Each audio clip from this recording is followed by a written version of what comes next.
Salut, j'espère que tu vas bien. Bienvenue dans cette vidéo, c'est Johan de Aquarium Info. Je vais te parler aujourd'hui du pH, le potentiel hydrogène, t'expliquer ce que c'est que cette notion, à quoi ça peut servir en aquariophilie et comment on le mesure dans un bac d'aquarium. C'est parti!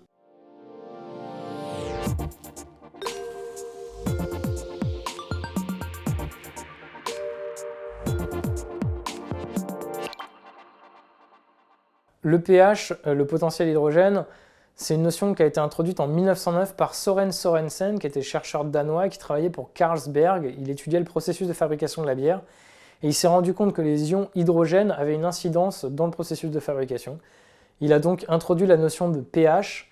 Ce qu'on va garder pour l'aquariophilie, c'est que le pH est défini sur une échelle de 0 à 14 et que la mesure qu'on pourrait faire de l'eau du bac, si elle est égale à 7, elle est dite neutre. Si elle est inférieure à 7, elle est acide. Si elle est supérieure à 7, elle est basique. Plus on est proche de 0, plus on est acide. Plus on est proche de 14, plus on est basique.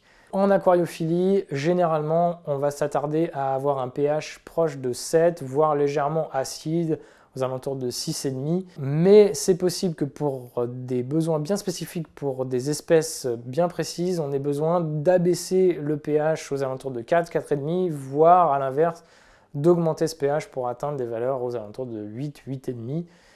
Mais dans la plupart des cas, et pour les débutants, on va viser plutôt une eau à 6,5, 7. Je vais vous montrer maintenant comment on peut faire un test de pH dans un aquarium et on va commencer avec les tests en bandelette. Alors pour faire un test en bandelette, c'est relativement simple. Moi j'ai à ma disposition aujourd'hui un test de chez Tetra, c'est un test 6 en 1 et donc pour ce test 6 en 1, on a une mesure du chlore, du pH, du KH, du GH, des nitrites, des nitrates, mais aujourd'hui ce qui va nous intéresser c'est le pH.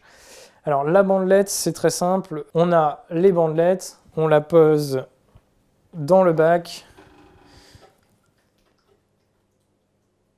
On mélange un peu pour que l'eau soit bien en contact avec tous les papiers buvards qu'il y a sur la bandelette. On enlève les excès d'eau qu'il pourrait y avoir. On vient comparer la valeur ici de notre test. Donc on voit que la couleur du pH, c'est la deuxième ici qui est en orange. On constate que on a une couleur qui est entre ces deux-là. Donc voilà, on va être aux alentours de entre 6,4 et 6,8. On va dire qu'on est à 6,6. Voilà, c'est un test bandelette, donc ça nous donne une indication, mais ce n'est pas des plus fiables. Les bandelettes, c'est relativement pratique parce que ça permet de faire des tests rapides pour plusieurs valeurs en même temps et nous donner une tendance. Si on veut avoir des valeurs plus précises, on va faire des tests en gouttes. Et alors, pour les tests en gouttes, c'est un peu le même principe. On a un réactif chimique. Là, c'est un test de chez Serra. On a une éprouvette et une échelle de couleurs qui nous permet de pouvoir comparer la valeur de notre test dans l'éprouvette avec la valeur numérique. Alors pour faire le test avec celui-ci, on prend 5 ml d'eau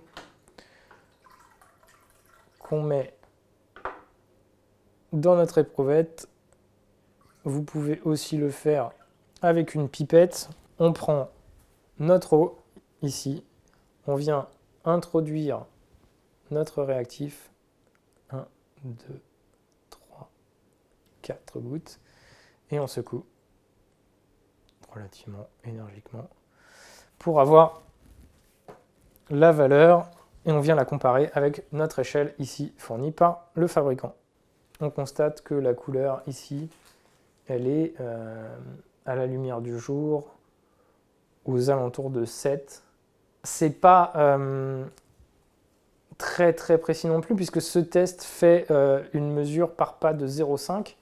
Il existe d'autres tests de pH qui permettent de faire des mesures plus précises avec des pas de 0,1, 0,2 pour avoir une valeur encore plus précise.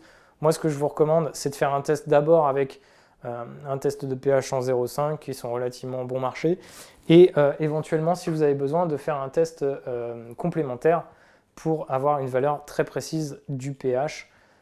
Moi, j'ai une valeur ici de 7. Alors, on voit qu'on a déjà une différence entre les bandelettes et le test en gouttes. Il existe une dernière méthode pour pouvoir faire un test de pH, c'est la mesure avec un pH mètre. Alors, le pH mètre, c'est relativement simple. Ça se représente, c'est à peu près ça. C'est même ça, tout simplement. Vous avez un bouton pour l'allumer, un bouton pour le calibrer. Ce qui va nous intéresser aujourd'hui, c'est d'avoir la mesure. Il est déjà calibré. On plonge le pH mètre dans le bac et on a une valeur instantanée qui est mesurée par le pH mètre. Là, on est à 7,5.